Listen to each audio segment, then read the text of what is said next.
Thanks my dear friends and my student. मित्रों, अब तक हमने जो भी वीडियो शूट किया वो यूजीसी नेट फर्स्ट पेपर पर और TET CTET super TET exam के लिए साइको पर मैंने शूट किया था, जबकि मैं अनन्या एकेडमी में UGC net assistant professor TGT PGT के लिए पॉलिटिकल साइंस लगातार पढ़ा रहा हूँ। लगभग 10 से 12 वर्षों से मैं इस विषय में लगातार गाइड कर रहा हूँ और न जाने कितने मेरे शिष्यगण सफलता प्राप्त कर चुके हैं। टीजीटी की तो कोई बात ही नहीं है, इसमें तो बहुत सारे लड़के सिलेक्ट हुए, प्रवक्ता में भी अच्छी संख्या रही, असिस्टेंट प्रोफेसर में हर बैच में सिलेक्शन हमने दिया है। और मैं राजनीति विज्ञान में किसी भी सेक्शन पर पूरा अधिकार रखता हूं। जहां से जो भी आप लोगों को दिक्कत होगी आप खुल करके हमसे पूछेंगे। इस विषय पर पूरी महारत हासिल करते हुए मैं आपको लगातार गाइड किया हूं ताकि कहीं से कोई दिक्कत ना आए। मैंने कई तरह की रणनीतियां इस पर अपनाई है और उन वैज्ञानिक स्ट्रेटजी के माध्यम से मैंने लगातार सिलेक्शन दिया है और उसी की कड़ी को मैं आज पहली बार प्रस्तुत करते हुए आपके सम्मुख उपस्थित हूँ। कहीं कोई दिक्कत हो बिल्कुल खुल करके बोलिएगा। आपको हम आज राजनीति शास्त्र की तरफ लेकर चलना चाहते हैं। मित्रों, टीजीटी के एग्ज़ाम के लिए मैं क्रमशः एक एक सेक्शन को लूँगा। टीजीटी के एग्ज़ाम में आप देखते हो जब भी हम सोशल साइंस लेते हैं तो उसमें 4 विषय होते हैं। एक पॉलिटिकल साइंस, दूसरा हिस्ट्री, तीसरा इकोनॉमिक्स, चौथा ज्योग्राफी। आप देखते हो सोशल में किन्हीं 2 को साथ लेना पड़ता है। कहने का तात्पर्य है अगर आपने हिस्ट्री लिया है तो आपको पोल साइंस साथ में लेना पड़ता है, ज्योग्राफी लेनी पड़ती है, इकोनॉमिक्स लेना पड़ता है, कोई 2 विषय आपको जरूर लेना पड़ता है। और मित्रों ध्यान रखिएगा, सोशल साइंस के ग्रुप में टीजीटी में वही व्यक्ति एग्ज़ाम दे सकता है जिसका ग्रेजुएशन में कम से कम 2 विषय सोशल साइंस के जरूर रहे हों। और यह जरूरी नहीं है कि ग्रेजुएशन में जो 2 विषय आपके थे सोशल साइंस वाले उन्हीं से आप एग्ज़ाम देंगे, ऐसा नहीं है। उसमें से आप एक विषय चूज करेंगे या दोनों चूज कर सकते हैं। अगर दोनों चूज किए तो दी बेस्ट, अन्यथा उसमें से एक आप चूज कर सकते हैं। एक जो सोशल साइंस के अन्य 3 सब्जेक्ट बनते हैं, 4 में से एक तो आप ग्रेजुएशन का ले लिए, शेष बाहर से भी एक सब्जेक्ट आप ले सकते हैं। कहने का मतलब 2 सब्जेक्ट होंगे। और मित्रों, यहाँ जो माध्यमिक चयन बोर्ड में जो एग्ज़ाम की प्रक्रिया है, जो शेड्यूल बनाया गया है, आप कह सकते हैं जो सिलेबस है, उसके अकॉर्डिंग आप देखते हो 63 क्वेश्चन हर पार्ट में पूछे जाते हैं। तो किसी एक सेक्शन से 63 क्वेश्चन करने होते हैं, दूसरे सेक्शन से 62 क्वेश्चन करने होते हैं, दोनों मिलाकर 125 क्वेश्चन करने होते हैं। तो ध्यान रखिएगा मित्रों, इसमें आपका जो पॉलिटिकल साइंस है, एक तो कोर्स सीमित है, दूसरी चीज़ यह टोटली वैज्ञानिक सिस्टम पर चलता है, इसमें रट करके हम काम नहीं कर सकते। ऐसी स्थिति में यह बहुत अच्छा स्कोरिंग होता है और एक बार अगर आपने समझ लिया तो ये दिमाग में पूरी तरह से सेटअप हो जाता है, बिल्कुल कोई दिक्कत आपको नहीं होती है। और आप इसमें देखते हो कि एक एक क्वेश्चन पर हम प्रैक्टिस करा देते हैं, सारे क्वेश्चन आपको मिल जाते हैं। तो मित्रों, अब हम लोग उसी में पहले सीधे टीजीटी की रणनीति बनाते हुए हम लोग आगे बढ़ते हैं। जैसे जब हम लोग टीजीटी का एग्ज़ाम देते हैं तब उस समय राजनीतिक सिद्धांत से कम 40 से 45% क्वेश्चन आते हैं। भारतीय संविधान से कम 40 से 45% क्वेश्चन आते हैं। ध्यान रखिएगा, इन 2 पक्षों पर मुझे विशेष फोकस करना है।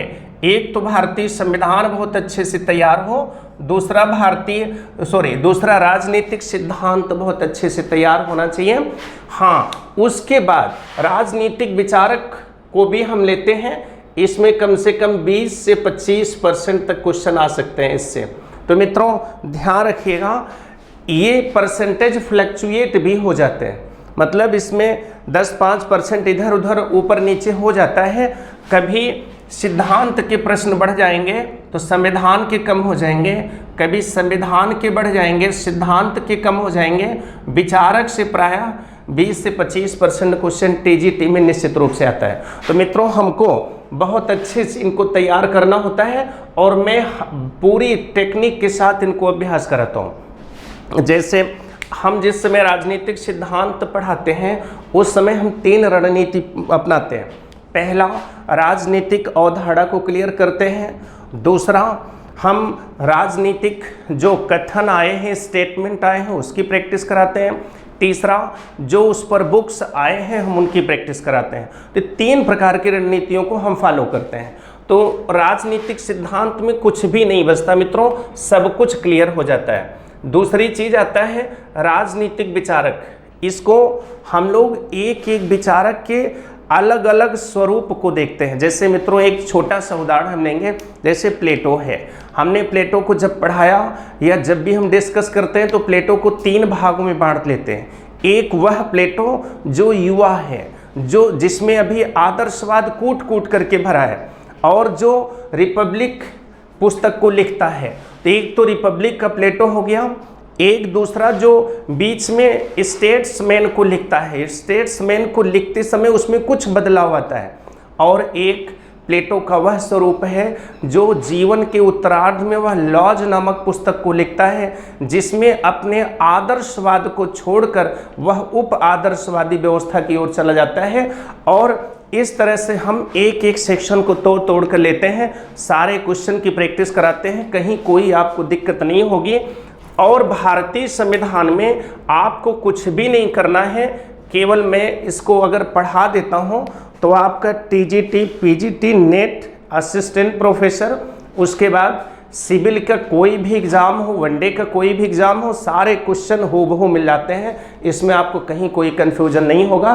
तो इस तरह से हम लोग पूरी रणनीति के साथ उतरते हैं। तो अगर आप इन 3 टॉपिक पर पूरा महारत हासिल कर लें तो निश्चित रूप से आप देखेंगे 63 में कम से कम 60 क्वेश्चन आप कवर कर सकते हैं। मेरे छात्र लगातार कवर किए हैं। अभी ELT का जो रिजल्ट अभी रुका हुआ है आप लोगों का, उसमें मेरे छात्र 60 में 60 क्वेश्चन किए हैं। उसमें 60 क्वेश्चन, 120 क्वेश्चन आए थे, 30 GS के थे, तो टोटल क्वेश्चन उनको मिला था।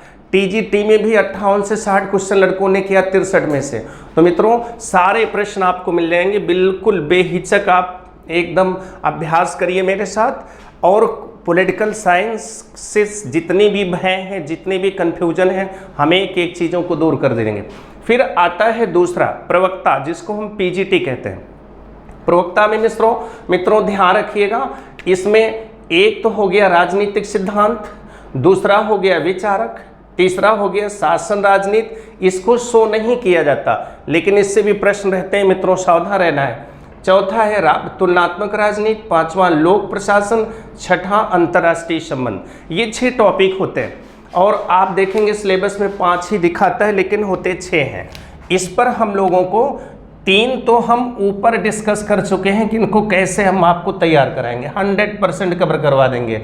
मित्रों विचारक में जो टीजीटी के विचारक हैं उनकी संख्या 12 है, 9 वेस्टर्न के हैं, 3 इंडियन हैं, और इनमें जब हम प्रवक्ता में आते हैं तो विचारक की संख्या बढ़ जाती है। अंतर सिर्फ इतना होता है, मतलब अगर हम यूँ कह लें कि टीजीटी का पूरा कोर्स प्रवक्ता के पूरे कोर्स में बैठा हुआ है तो कुछ भी गलत नहीं है।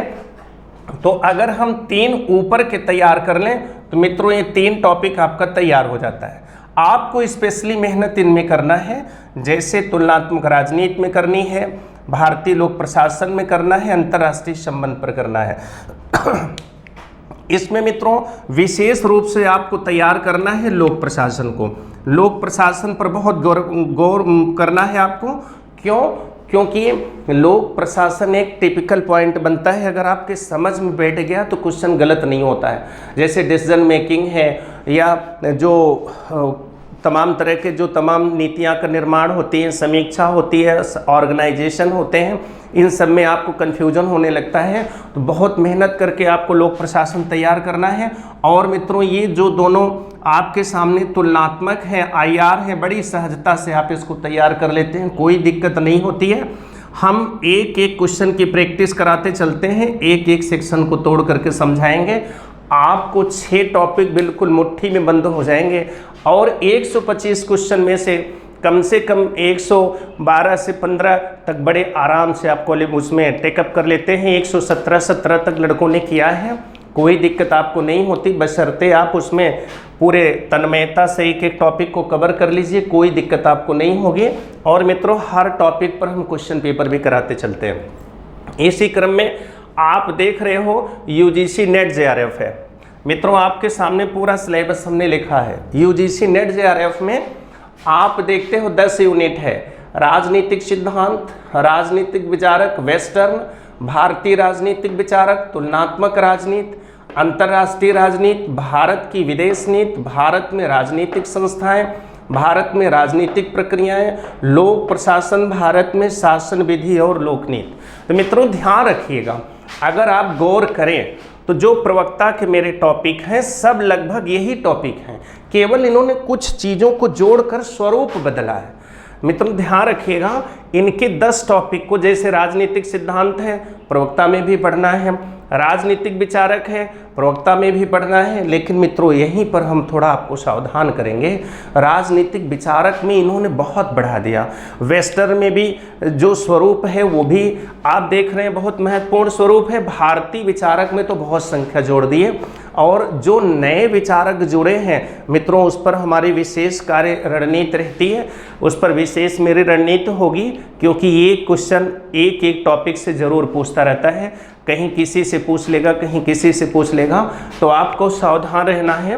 भारतीय विचारक में जो नए जोड़े गए हैं उन पर विशेष रणनीति हम तैयार करेंगे। फिर कंपैरेटिव पॉलिटिक्स प्रवक्ता में भी आपको पढ़ाएंगे, अंतर्राष्ट्रीय राजनीति प्रवक्ता में आपको पढ़ाएंगे, उसी में हम आपको भारत की विदेश नीति भी पढ़ाएंगे, भारत में राजनीतिक संस्थाएं, ये हम आपको स्पेशली उसमें अलग से प्रिपेयर करवाते हैं। लेकिन ध्यान रखिएगा इसमें जितने भी बिंदु आते हैं वो सब आपको एक्सप्लेन करेंगे। भारत में राजनीतिक प्रक्रियाएं हैं और भारत में शासन विधि और लोकनीति है। ये मित्रों जब मैं भारतीय संविधान एनालाइज करूंगा तो उसके साथ में इनको बिल्कुल कोरिलेट करते हुए एक एक सेक्शन को तोड़ करके आपको समझाऊंगा, कोई दिक्कत आपको नहीं होगी। लोक प्रशासन आप ठीक उसी तरह से मेहनत करेंगे जैसा आप प्रवक्ता में मेहनत करते हो। मित्रों ध्यान रखिएगा, हाँ इसमें और प्रवक्ता में एक ही चीज़ का अंतर बनता है, इसके सारे लगभग सारे क्वेश्चन आप देखते हो बिल्कुल डिस्क्रिप्टिव होते हैं, पूरा कथन कारण के प्रश्नों की संख्या बहुत ज़्यादा रहती है, टैली के प्रश्न ज़्यादा रहते हैं। यद्यपि अब इनकी भी प्रकृति जटिल हो गई है, लेकिन उनकी तुलना में इनकी प्रकृति अब भी काफ़ी नॉर्मल रहती है। इसमें हमको रटना नहीं है, एक एक सेक्शन को समझना है, उसका प्रैक्टिकल यूज करना है। उसमें हम प्रॉब्लमेटिक स्वरूप में उसको हमको कैसे हम प्रॉब्लम को डील करेंगे, कैसे हम गहराई तक अपने विचारों को ओरिजिनेट करेंगे, इन सब बिंदुओं पर हमें फोकस करना है। तो जैसे अगर एक चीज़ हमने पढ़ा तो उसके सारे ग्राउंड को मुझे समझना पड़ेगा, तब हम UGC नेट में बड़े आराम से कवर कर लेते हैं। और मित्रों ये बड़ा स्कोरिंग सब्जेक्ट होता है, एक बार अगर आप समझ लिए तो कोई कन्फ्यूजन आपको नहीं रहेगा, क्योंकि राजनीति शास्त्र जो है एक विज्ञान के रूप में, साइंस के रूप में हमारे सामने होता है। एक बार अगर आपने बढ़िया चार्टिंग समझ लिया, कॉन्सेप्ट क्लियर हो गया, तो कुछ भी आपको दिक्कत नहीं होगी। तो मित्रों इस तरह से मैंने UGC नेट JRF पर भी आपको फोकस किया है, TGT पर भी फोकस किया, PGT पर भी फोकस किया है। यहाँ पर मित्रों असिस्टेंट प्रोफेसर के बारे में कह देना चाहता हूँ कि अब तक जो सिलेबस है वो असिस्टेंट प्रोफेसर का जो सिलेबस है, अगर हम नेट का सिलेबस तैयार कर लें तो असिस्टेंट प्रोफेसर पूरी तरीके से नेट के सिलेबस में बैठ जाता है। इवन असिस्टेंट प्रोफेसर का सिलेबस छोटा पड़ जाएगा, नेट का सिलेबस उससे और बड़ा है। तो अगर हम नेट का प्रिपरेशन कर लेते हैं तो बड़े आराम से हम असिस्टेंट प्रोफेसर के सिलेबस को हम कवर कर लेते हैं। हाँ, जिन लोगों का नेट निकला हुआ है जब वो असिस्टेंट प्रोफेसर की तैयारी करते हैं तो कुछ ऐसे बिंदु हैं जो उनमें नहीं होते, तो उन चीज़ों पर वो कम गौर करेंगे और शेष बिंदुओं पर विशेष गौर करेंगे और लगातार प्रैक्टिस करते रहेंगे। निश्चित रूप से सारे प्रश्नों को टैकल कर सकते हैं। तो मित्रों, इस तरह से मैं आपके राजनीति शास्त्र के संबंध में पूरी रणनीति को विशेष रूप से एनालाइज किया हूँ और आपको मैंने समझाया भी कि कैसे कैसे प्रक्रिया इसमें चलती है। तो मित्रों, इसमें कोई कन्फ्यूजन आपको नहीं लेना है। कोई भी दिक्कत होगी आप बड़े आराम से हमसे संपर्क कर सकते हैं। और परिचय तो आप पहले की वीडियो में भी पा चुके हैं कि मैं डॉक्टर JP मिश्रा इस विषय को अनन्या एकेडमी में लगातार एनालाइज कर रहा हूँ, लगातार सिलेक्शन दे रहा हूँ। कहीं कोई भी दिक्कत हो, कोई भी कन्फ्यूजन हो, बेहिचक हमसे संपर्क करिएगा। अब मित्रों, इन सारी रणनीतियों पर फोकस करने के बाद अब हम अपने टॉपिक की तरफ चलते हैं। आज हम शुरू करेंगे राजनीति शास्त्र कहते किसे हैं, ठीक है। तो मुझे पूरा विश्वास है कि आप सारे रणनीति पर विशेष रूप से गौर किए होंगे। जैसा कि मैंने यहाँ पर एनालाइज किया है, इतनी बिंदुओं का पूरी रणनीति इसी तरह से करना है। हाँ, जो एक्स्ट्रा हैं, जैसे आप कह सकते हैं भारतीय राजनीतिक विचारक में जो नए जोड़े गए हैं और जो भारत में राजनीतिक संस्थाएं जोड़ी गई हैं, जो प्रक्रियाएं जोड़ी गई हैं, उन पर विशेष रूप से हमें फोकस करना है। भारत में शासन विधि और लोकनीति, ये भारतीय संविधान में हम आपको प्रिपरेशन करवा देंगे, कोई दिक्कत आपको नहीं होगी। कहीं कोई दिक्कत हो खुल करके हमसे आप पूछिएगा, ठीक है। तो इस तरह से मित्रों, आइए हम अपने टॉपिक की तरफ चलते हैं।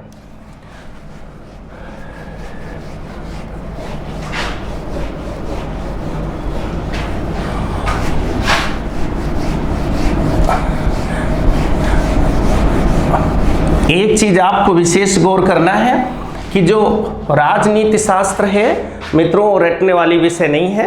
बिल्कुल एक एक चीज को आप समझते चलेंगे, बड़े आराम से पकड़ते चलेंगे, कोई दिक्कत नहीं होगी। बड़े उत्साह से, ऊर्जा से आप उसको इनिशिएट करेंगे। आइए हम पहले एक चर्चा छेड़ते हैं। राजनीति शास्त्र आप देखते होंगे, प्रायः आपके सामने ये 3 बिंदु जरूर लिखे रहते हैं। जैसे एक लिखा रहता है राजनीति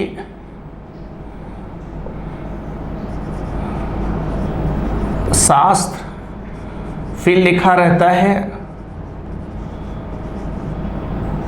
राजनीति विज्ञान,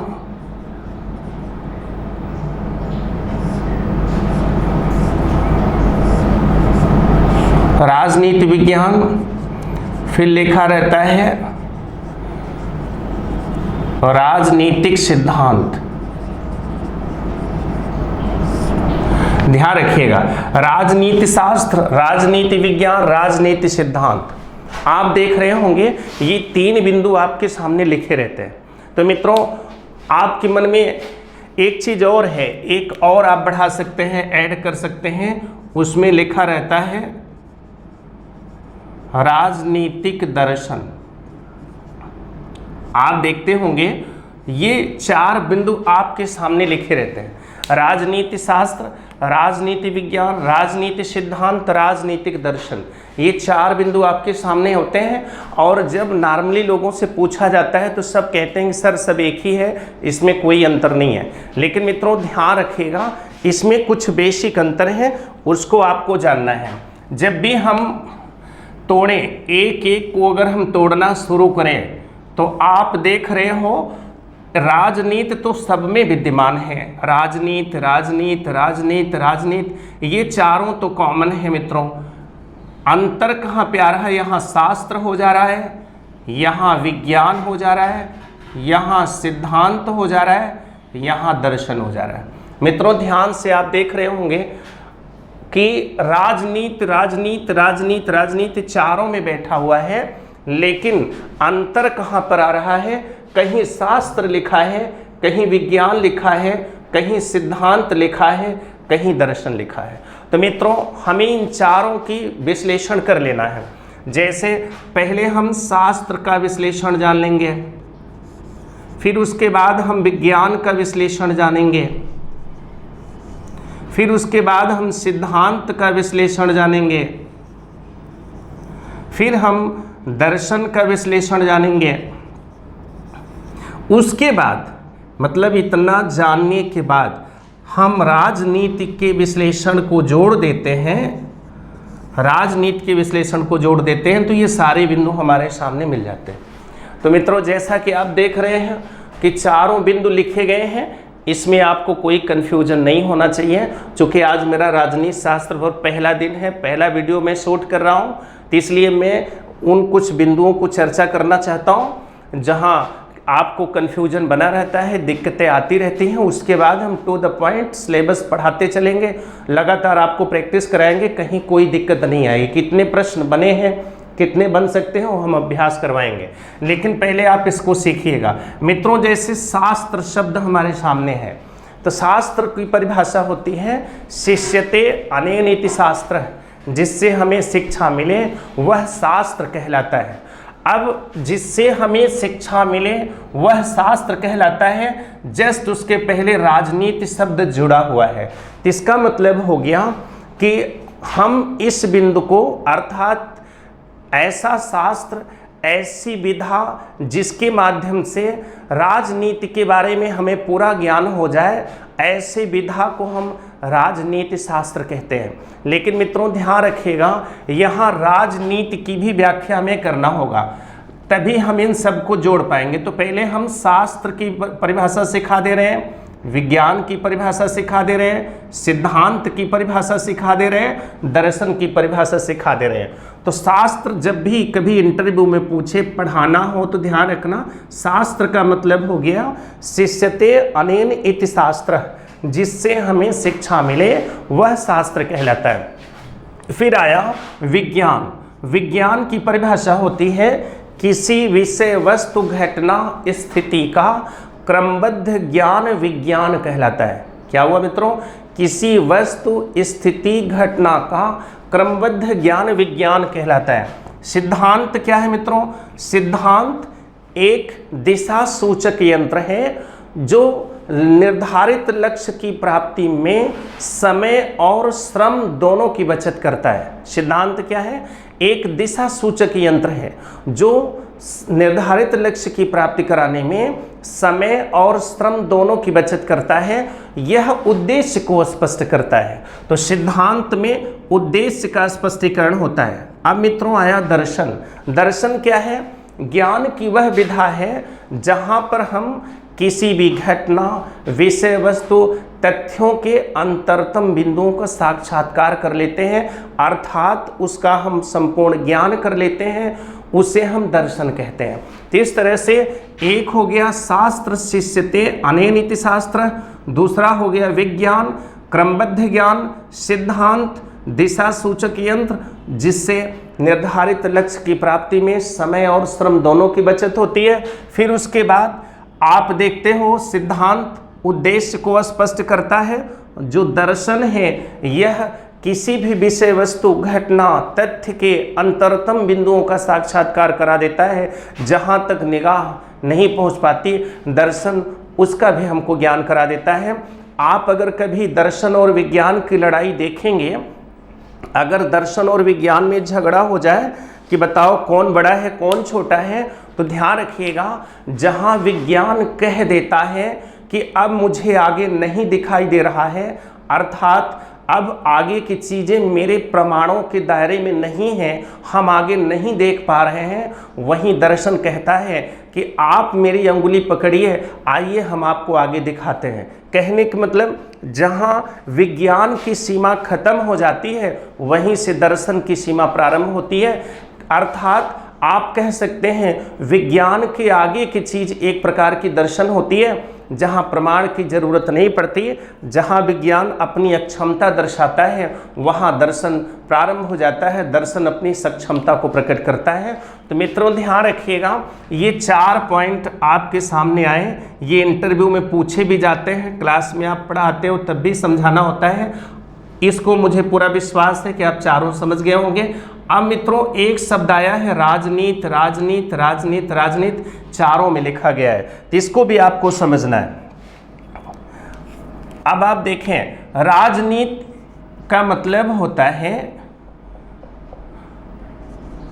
राज्य के परितः संचालित होने वाली समस्त राजनीतिक घटनाओं को हम राजनीति कहते हैं। ध्यान रखिएगा, परिभाषाएं सबकी अलग अलग हैं। अरस्तु कुछ कहते हैं, प्लेटो कुछ कहते हैं, सारे लोग अपना अलग अलग कॉन्सेप्ट देते हैं, लेकिन आपको ध्यान रखना है कि राजनीति शास्त्र, राजनीति विज्ञान, राजनीति सिद्धांत, राजनीति दर्शन में जो राजनीति शब्द आया है वह है राज्य के परितः संचालित होने वाली समस्त राजनीतिक घटनाओं को, राजनीतिक प्रक्रियाओं को हम राजनीति कहते हैं। फिर से समझिएगा, राज्य रूपी संस्था के परितः मतलब चारों ओर संचालित होने वाली समस्त घटनाओं को राजनीति कहते हैं, और इसी राजनीति का हम जिस शास्त्र में अध्ययन करते हैं राजनीति शास्त्र कहते हैं, जिस विज्ञान के रूप में अध्ययन करते हैं राजनीति विज्ञान कहते हैं। कहने का मतलब हो गया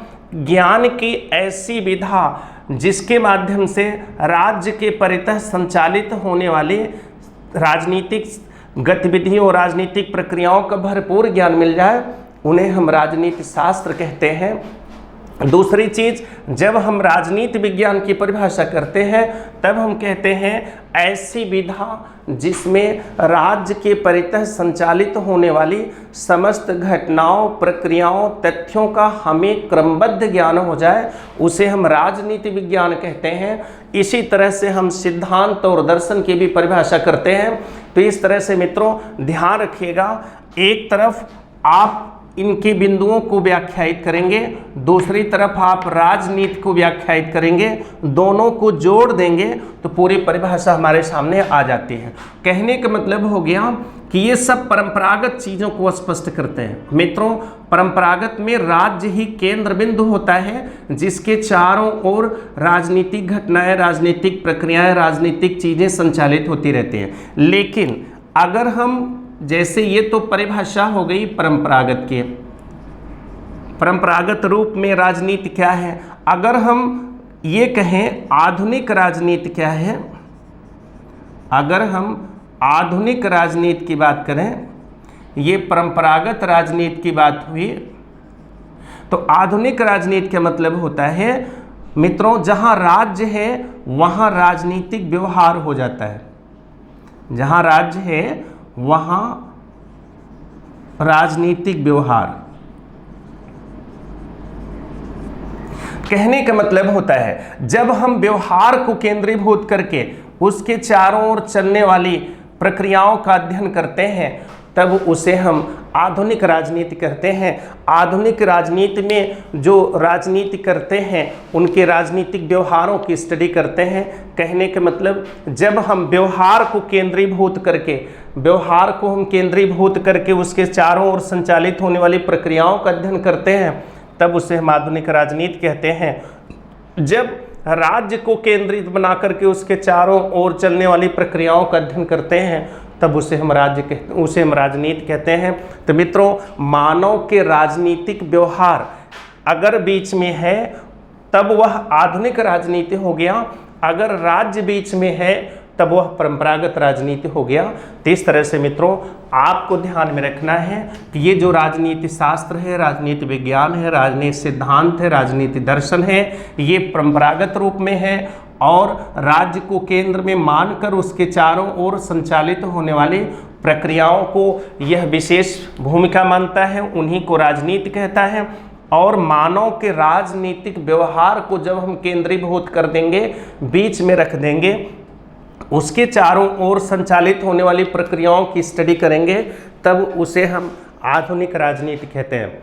आप देखते हैं चार्ल्स मेरियम इस विचार को लेकर के आगे बढ़ते हैं और मानव के राजनीतिक व्यवहार को केंद्रीभूत करके उसके चारों ओर चलने वाली प्रक्रियाओं को स्टडी करने के लिए अग्रसर होते हैं। इसलिए आधुनिक राजनीति के जनक के रूप में हम लोग चार्ल्स मेरियम को याद करते हैं।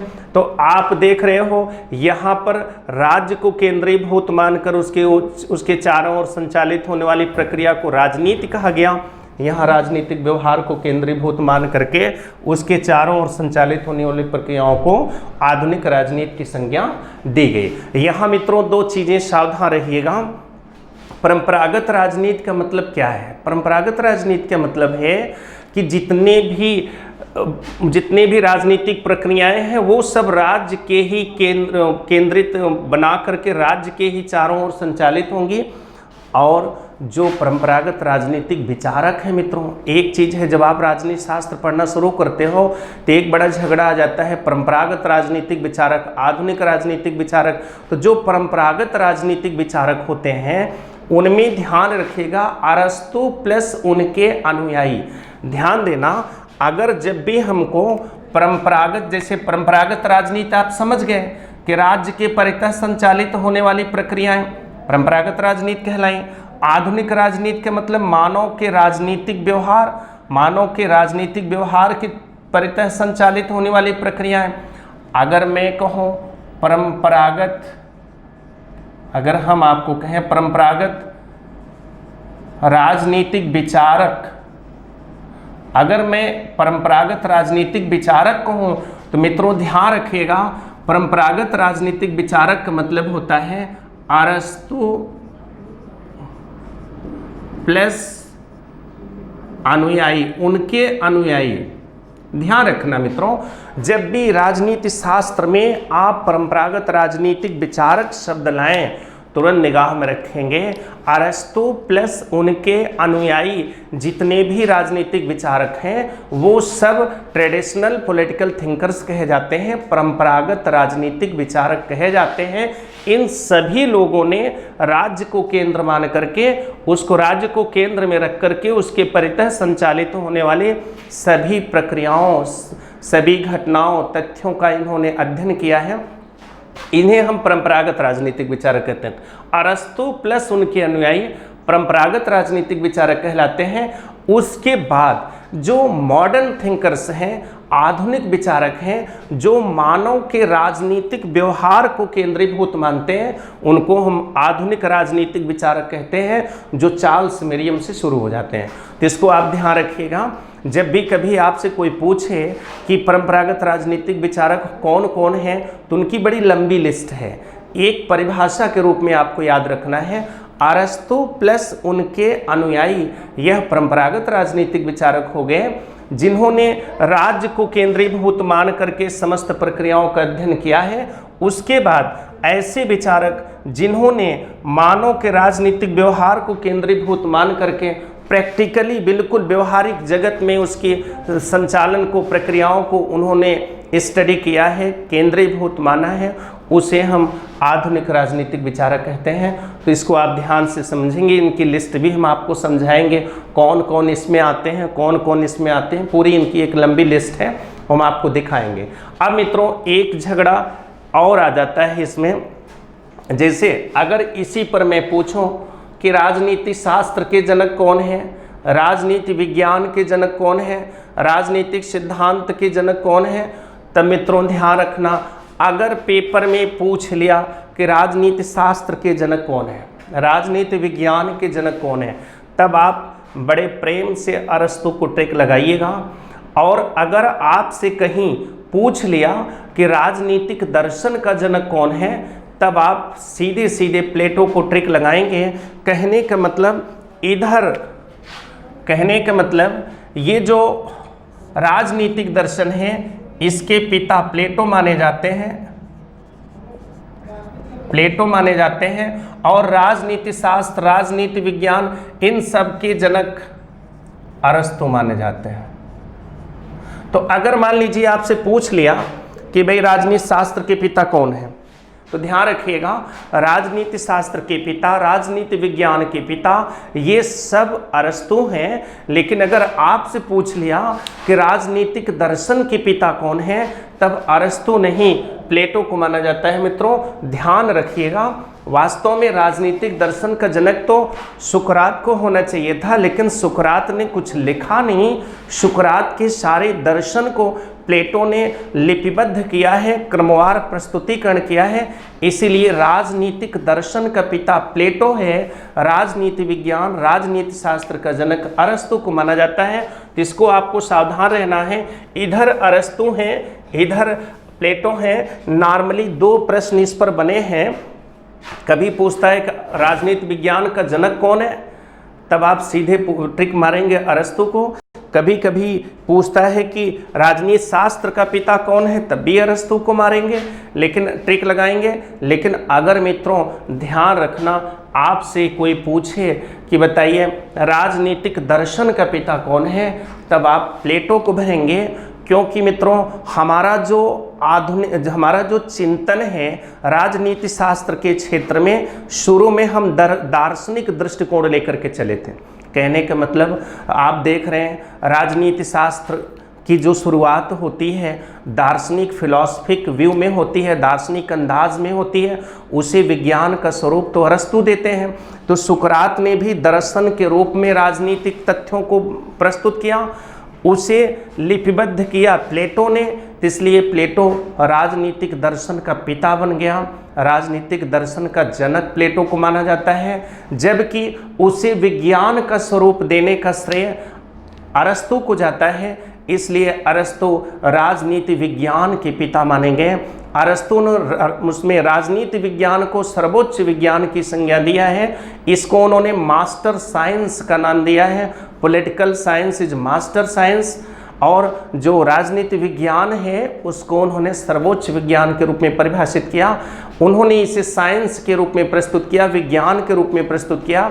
जबकि प्लेटो ने, आप देख रहे हो, प्लेटो ने राजनीतिक दर्शन को प्रस्तुत किया है, तो इसलिए प्लेटो राजनीतिक दर्शन का पिता हो गया, अरस्तु राजनीति विज्ञान का पिता हो गया। मित्रों हमें पूरा विश्वास है कि आप पूरा विधिवत ढंग से समझ गए होंगे कि शास्त्र क्या है, विज्ञान क्या है, सिद्धांत क्या है, दर्शन क्या है।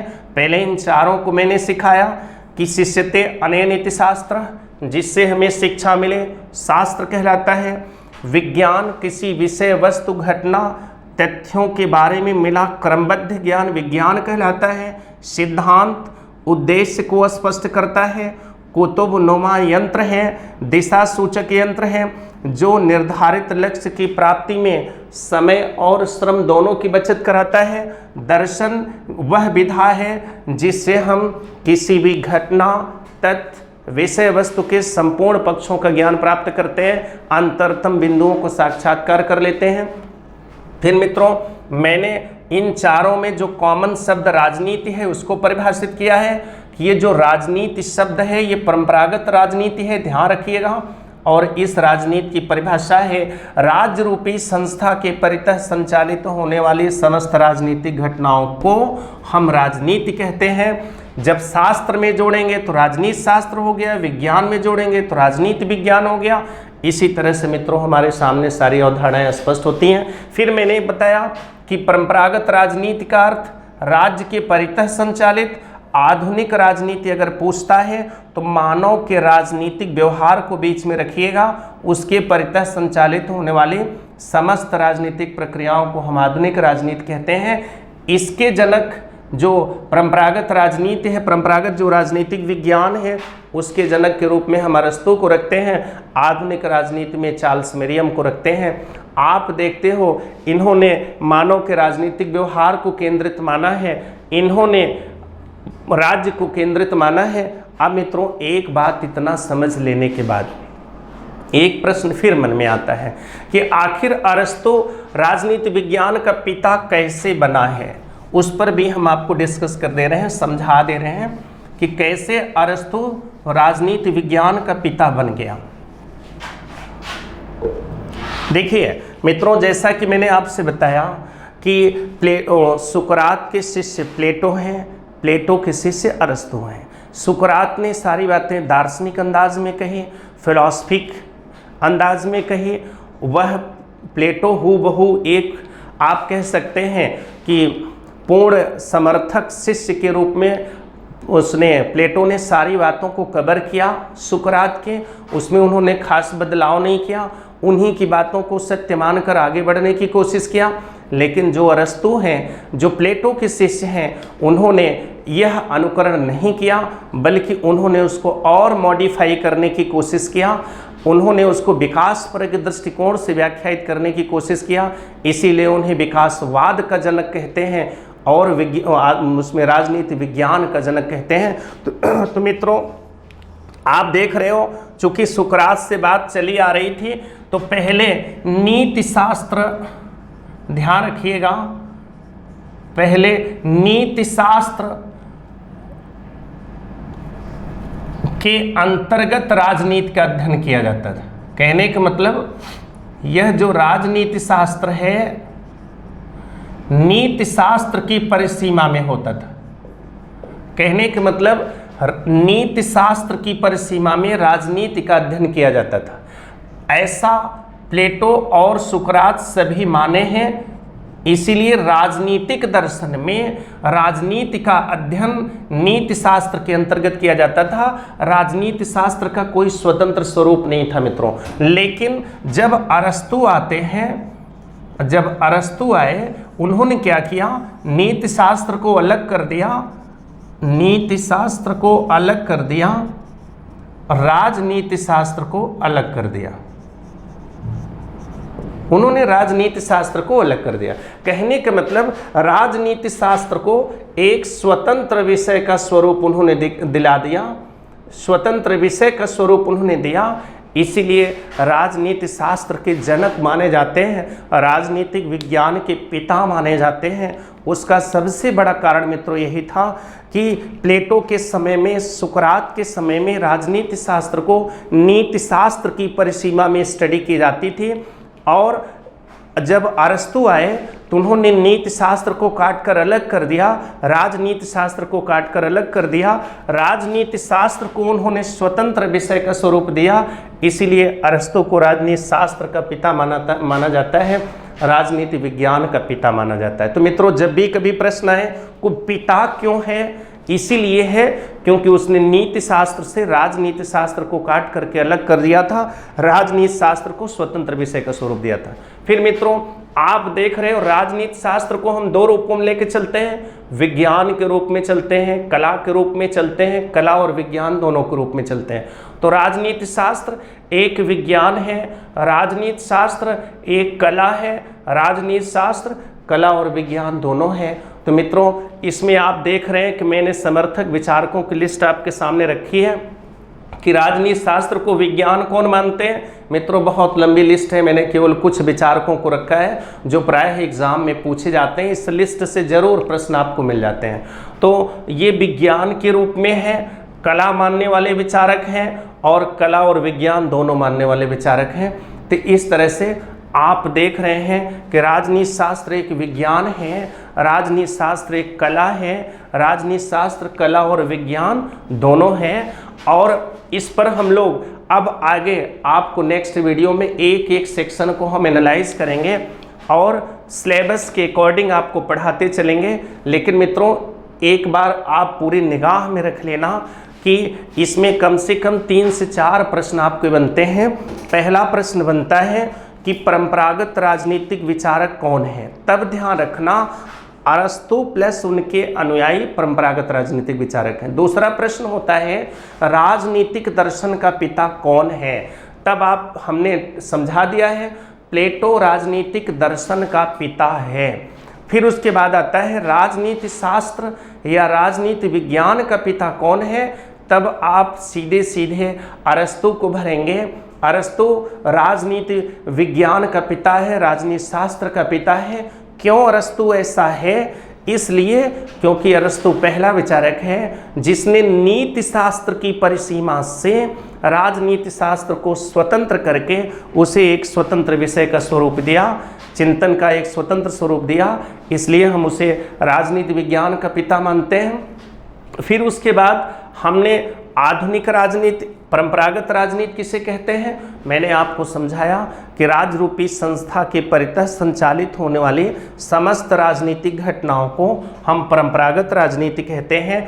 उसमें राज्य ही सर्वे सर्वा है, लेकिन जैसे हम मानव के राजनीतिक व्यवहार को सर्वे सर्वा बना देते हैं, वैसे परंपरागत राजनीति किस में बदल जाती है, आधुनिक राजनीति में बदल जाती है। फिर आप देख रहे हैं इसमें आगे बात चलती है कि राजनीति शास्त्र क्या है, विज्ञान है, कला और विज्ञान दोनों हैं। तो मित्रों ध्यान रखना, इस पर भी प्रश्न बनते हैं। लिस्ट आप थोड़ा बढ़िया से अभ्यास किए रहिएगा, क्योंकि यहाँ से प्रश्न आपसे पुटअप हो सकते हैं कि कोई एक विचारक दे करके पूछ लेगा, बताइए इसमें कौन ऐसा है जो विज्ञान मानता है, कौन ऐसा है कला मानता है, कौन ऐसा है जो दोनों मानता है। इस पर भी अच्छे प्रश्न बने हैं, लास्वेल पर प्रश्न पूछे गए हैं। तो मित्रों हम आपको लगातार उसका प्रैक्टिस भी करवाते चलेंगे।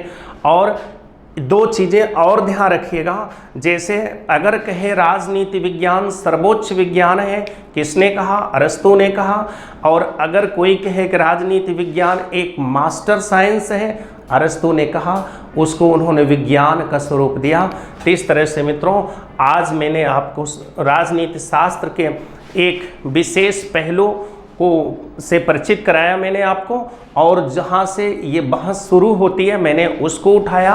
अब नेक्स्ट वीडियो में हम सिलेबस के अकॉर्डिंग एक एक तथ्यों को लेकर के मिलेंगे। तब तक के लिए आपको धन्यवाद। Best of luck.